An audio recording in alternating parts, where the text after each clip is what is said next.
स्वेच्छा से और अलग हट जाएं, ताकि पार्टी का जो अस्तित्व है, हमारा जो घर है, वो बना रहे, बरकरार रहे और गरीबों की आवाज़ जो हमने उठाई है, उस आवाज़ दबनी नहीं चाहिए। इसलिए हमने इस्तीफ़ा देना बेहतर समझा। बाकी आगे की जो बात होगी, आगे की जो रणनीति होगी, उस पर विचार किया जाएगा। हम लोग क्या कर सकते हैं, कैसे आगे बढ़ सकते हैं, कैसे अपने लोगों को आगे बढ़ा सकते हैं। तो आखिर दबाव था कि क्या विलय कर लिया जाए पार्टी का, और किस तरीके का दबाव? देखिए, कोई दबाव ऐसा नहीं था, लेकिन दबाव यही था कि अब पार्टी का विलय करके हम लोग एक हो जाना चाहिए। तो पार्टी बनी है, पार्टी जब चल रही है, हमारे माननीय विधायक हैं, 4 विधायक हैं, हम लोग एमएलसी हैं, और पार्टी अपनी मजबूती के लिए और संगठन के विस्तार के लिए बहुत सारे कार्यक्रम हम लोग कर रहे हैं।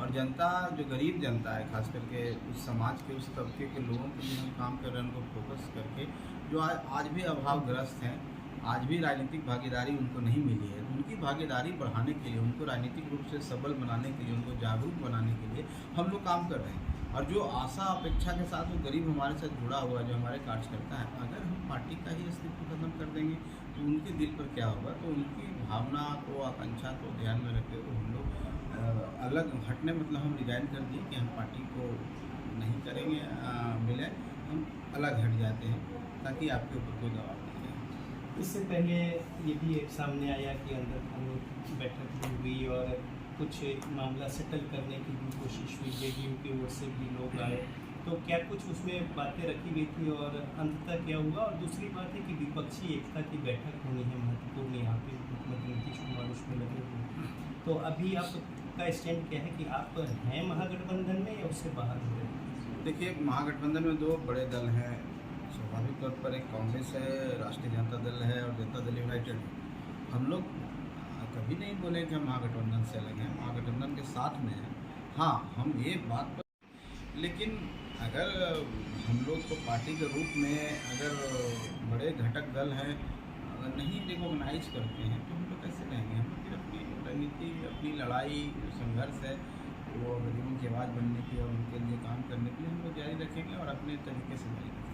क्या ये परिस्थिति तब पैदा हुई जब 5 सीटों को लेकर लोकसभा में मांग भी हम की ओर से, या इस तरीके की बातें रखी गई, इसके बाद ये सारा गतिविधि जो है? देखिए, ये मिसकंसेप्शन है और इस तरह से मिस इंटरप्रिटेशन है कि हमने 5 सीट का डिमांड, हम ये बोले कि हम 5 सीटों पर बहुत अच्छी तैयारी कर चुके हैं, हमारे कार्यकर्ता वहाँ लड़ने के लिए सक्षम हैं, और जब हमको सीट मिलेगा तो हम जीत जाएंगे। हम 5 सीट का नाम भी बताए थे, और हम बोले कि और भी 2-3 सीटों पर हम तैयारी कर रहे हैं। आने वाला समय में हम कोशिश करेंगे कि लोकसभा चुनाव आते आते हम 40 सीट पर भी तैयारी करेंगे, ताकि हम सहयोगी के रूप में, किन्हीं गठबंधन जब हमारा होता है तो हम किसी दल का सहयोग करेंगे, तो हम इतने सक्षम हो जाएं कि हम उनको सहयोग करें। लेकिन 5 सीट पर हमारी तैयारी मुकम्मल है और बहुत अच्छी तैयारी है, ये हमने बात रखी थी। बाकी आधिकारिक तौर पर कहीं पर महागठबंधन का तो कोई बैठक नहीं हुई थी जहाँ पर हम डिमांड रखें। हम आपके माध्यम से बोला कि हमारे कार्यकर्ता चाहते हैं कि हम 5 सीट पर कम से कम चुनाव लड़ें, जहाँ हमारी तैयारी मुकम्मल है,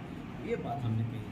बाकी इसके अलावा कहीं पर कोई फोरम पर हम कभी न बोले हैं, न हम लोग की तरफ से कोई प्रस्ताव हुआ है। एक आखिरी सवाल, क्या आप अपना कदम वापस लेंगे अगर कुछ इनिशिएटिव लिए जाते हैं? दूसरा बात, क्या आपका रुख जो है वो एनडीए की ओर होगा, यानी बीजेपी के साथ कदम मिलाकर चलेंगे, चूँकि 24 और 25 दोनों सामने हैं? देखिए, वापसी का तो कोई सवाल इसलिए नहीं उठता है कि हम लोग ने कदम जो उठाया है एक दिन में नहीं उठाया, बहुत मंथन हुआ है और सभी स्तर पर विमर्श हुआ है और सभी लोगों के राय शुमारी के बाद ही एक कार्यक्रम हुआ है।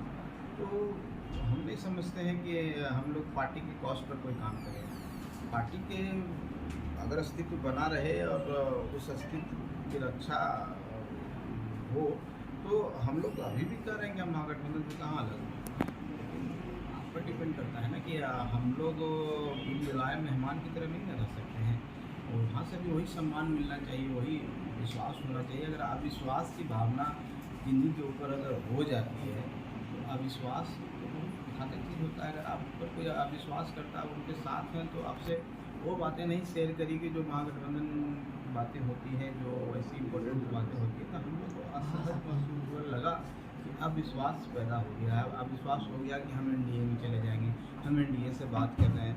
अरे बातचीत तो सबसे होती है। मान लीजिए कि हम अमित शाह जी से हमारे नेता आदरणीय श्री जीतन राम मांझी जी मिले तो दूसरे इशू के लिए मिले। मान लीजिए हम लोग कभी किन्हीं से मुलाकात हो जाती है, एयरपोर्ट है कहीं पर है, तो इसका ये मतलब नहीं ना है कि हम चले जाएंगे। तो अविश्वास सबसे घातक है।